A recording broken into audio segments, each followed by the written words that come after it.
నమస్తే, నేను Yogita. Welcome to సత్యాగ్రహి. స్కూల్లో హోంవర్క్ చేయకపోతే టీచర్ బెత్తం పట్టుకొని ఎలా నిలబడుతుందో తెలుసుగా. సరిగ్గా ఇప్పుడు మన తెలంగాణ కాంగ్రెస్లో కూడా అదే సీన్ రిపీట్ అవుతోంది.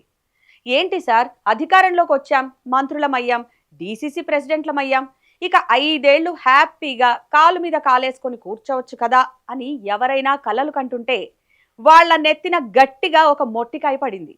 అవును, ఢిల్లీ నుంచి వచ్చిన పెద్ద మేడం, మన కాంగ్రెస్ రాష్ట్ర వ్యవహారాల ఇన్ఛార్జ్ మీనాక్షి నటరాజన్ గాంధీ భవన్లో ఒక క్లాస్ రూమ్ పెట్టారు. 1-to-1 అంట. అంటే ఒకరి తర్వాత ఒకరిని లోపలికి పిలిచి, ఏం నాయనా పని చేస్తున్నావా, ప్రగతి నివేదిక ఎక్కడా, సోషల్ మీడియాలో పోస్టులు పెడుతున్నావా, అసలు నీ ఊర్లో నీ ముఖం ఎంతమందికి తెలుసు అంటూ గట్టిగా కడిగి పారేశారు. ఈ రోజు వీడియోలో గాంధీ భవన్ క్లాస్ రూమ్ లో ఏం జరిగింది, ఆ క్లాస్ లో లీడర్ల గుండెలు ఎలా జారాయో ఫుల్ సెటరికల్ గా మాట్లాడుకుందాం. స్కిప్ చేయకుండా చివరి దాకా చూడండి. ఈ వీడియో మధ్యలో ఒక సూపర్ ట్విస్ట్ ఉంది. సాధారణంగా కాంగ్రెస్ అంటే మనకు గుర్తొచ్చేదేంటి? నువ్వొక గ్రూప్, నేనొక గ్రూప్, మనమంతా కలిసి సొంత పార్టీలోనే కొట్టుకుందాం అనే ఐక్యత. కానీ మీనాక్షి నటరాజన్ సీన్లోకి వచ్చాక రూటు మార్చారు. సరిగ్గా గురువారం నాడు గాంధీ భవన్లో రెండో రోజు సమీక్ష జరిగింది.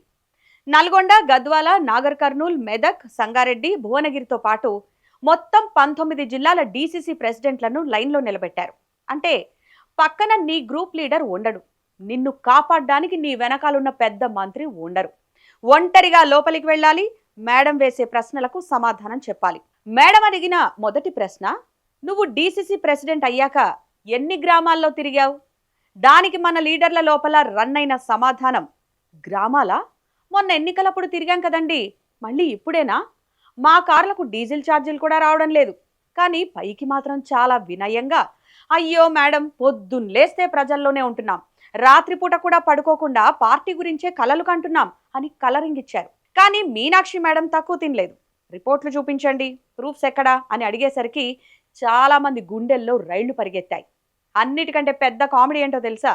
మీనాక్షి ఒక అద్దిరిపోయే రూల్ పెట్టారు. మీరు ఏ ప్రోగ్రామ్ చేసినా, ఏ గ్రామానికి వెళ్ళినా ఆ వివరాలన్నీ వెంటనే పార్టీ వెబ్సైట్లో అప్లోడ్ చేయాలి, సోషల్ మీడియాలో యాక్టివ్గా ఉండాలి అని హుకుం జారీ చేశారు.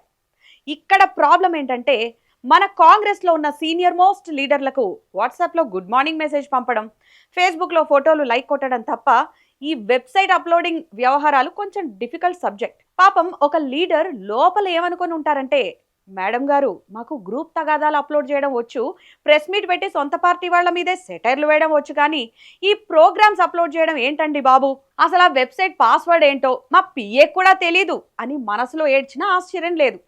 సోషల్ మీడియాలో యాక్టివ్గా ఉండాలట. అంటే ఇకపై ప్రతి డీసీసీ ప్రెసిడెంట్ పొద్దున్నే లేచి ఇన్స్టాగ్రామ్లో రీల్స్ చేయాలా ఏంటి?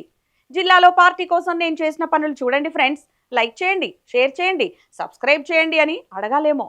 ఇక అసలైన ట్విస్ట్ ఇక్కడే ఉంది. మీనాక్షి కేవలం డీసీసీలనే కాదు, మీ జిల్లాల్లో ఉన్న మంత్రుల పనితీరు ఎలా ఉంది, వాళ్ళు మీకు సహకరిస్తున్నారా లేదా అని ఆరా తీశారు. అబ్బబ్బా, ఈ ప్రశ్న వినగానే చాలా మంది డీసీసీ ప్రెసిడెంట్లకు గొంతులో పచ్చి వెలక్కాయ పడ్డట్టయింది. ఎందుకంటే సహకరించడం లేదు మేడం, వాళ్ళు మమ్మల్ని అసలు పట్టించుకోవట్లేదు అని చెబితే ఆ మంత్రికి తెలిస్తే జిల్లాలో మనకు చుక్కలే. అలాగని చాలా బాగా సహకరిస్తున్నారు అని చెబితే మరి పార్టీ ఎందుకు వెనకబడింది అని మీనాక్షి రివర్స్ క్వశ్చన్ వేస్తారు. దీన్నే ముందు నుయ్యి వెనక గొయ్యి అంటారు. కొందరు లీడర్లు అయితే, మేడం, మంత్రులు మాకు ఫోన్ చేస్తేనే గొప్ప, ఇక సహకారం దాకా ఎక్కడిది అని లోపల తెగ ఫీల్ అయిపోయారు. అంతేకాదు, మీనాక్షి నటరాజన్ చాలా క్లియర్గా చెప్పారు, మంత్రులు కానీ డీసీసీలు కానీ ఎవరైనా సరే పని చేయకపోతే నిర్మోహమాటంగా తప్పించండి. అబ్బా, ఎంత మంచి మాట. కానీ కాంగ్రెస్లో ఒకరిని తప్పిస్తే ఆ తప్పించిన లీడర్ ఊరుకుంటాడా? వెంటనే ఇంకో గ్రూప్ కడతాడు, ఇంకో 4గురిని తీసుకొని ఢిల్లీ వెళ్తాడు, అక్కడ హైకమాండ్కి ఫిర్యాదు చేస్తాడు. ఈ పంచాయతీలన్నీ మీనాక్షికి తెలియనివి కాదు. కానీ వార్నింగ్ ఇవ్వకపోతే మనోళ్ళు అసలు వినరుగా. ఇంకో ముఖ్యమైన పాయింట్, ఓటర్ జాబితా ప్రత్యేక సమగ్ర సవరణ. దీనికి గడువు పెంచారని మనోళ్ళు కొంచెం రిలాక్స్ అయ్యారట. అబ్బా, టైం ఉందిలే, రేపు చూద్దాం, ఎల్లుండి చూద్దాం అనుకుంటూ ఛాయ్ తాగుతూ కూర్చున్నారు.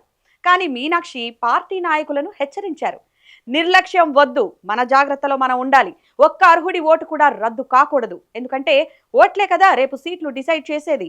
మరో గట్టి వార్నింగ్ ఏంటంటే, నేతల మధ్య ఏవైనా సమస్యలుంటే ఆదిలోనే తుంచేయాలి, టీపీసీసీ చీఫ్ దృష్టికి తీసుకురావాలి తప్ప మీడియా ముందెక్కి రచ్చ చేయకూడదు. కానీ కాంగ్రెస్లో లీడర్లకు మీడియా ముందు మాట్లాడకపోతే అన్నం అరగదు కదా. పొద్దున్నే లేచి టీవీ కెమెరా కనిపిస్తే చాలు సొంత పార్టీ వాళ్ళ మీదే కౌంటర్లు వేసే మన సంస్కృతిని ఒక్కసారిగా మార్చేయమంటే ఎలా కుదురుతుంది చెప్పండి. బహుశా ఇప్పుడైనా మన లీడర్లు మైకులు చూడగానే నోటికి జిప్ వేసుకుంటారేమో చూడాలి. ఏది ఏమైనా వికారాబాద్లో డీసీసీ అధ్యక్షులకు స్పెషల్ ట్రైనింగ్ క్లాసులు ఇచ్చారు. ఇప్పుడు 1-to-1 పీర్ రివ్యూలు పెడుతున్నారు. త్వరలోనే వీళ్ల పర్ఫార్మెన్స్ కు రేటింగ్లు కూడా ఇస్తారట. కార్పొరేట్ కంపెనీల్లో కీ పర్ఫార్మెన్స్ ఇండికేటర్స్ ఉన్నట్టు కాంగ్రెస్ లో కూడా ఇప్పుడు పర్ఫార్మెన్స్ రేటింగ్ సిస్టమ్ వచ్చేసింది. మరి ఈ రేటింగ్స్ లో మన జిల్లా లీడర్లు ఏ గ్రేడ్ తెచ్చుకుంటారో లేక ఫెయిల్ మార్కులు తెచ్చుకొని ఇంటికి పోతారో చూడాలి. మీనాక్షి నటరాజన్ ఈ క్లాస్ రూమ్ వాతావరణంపై మీ అభిప్రాయం ఏంటి? నిజంగానే పని చేయని వాళ్లను పార్టీ నుంచి తప్పిస్తారా లేక ఎప్పటిలాగే సమన్వయం పేరుతో కాలక్షేపం చేస్తారా? ఈ వీడియో కింద కామెంట్ సెక్షన్ లో మీ అభిప్రాయాన్ని ఖచ్చితంగా మాకు తెలియజేయండి.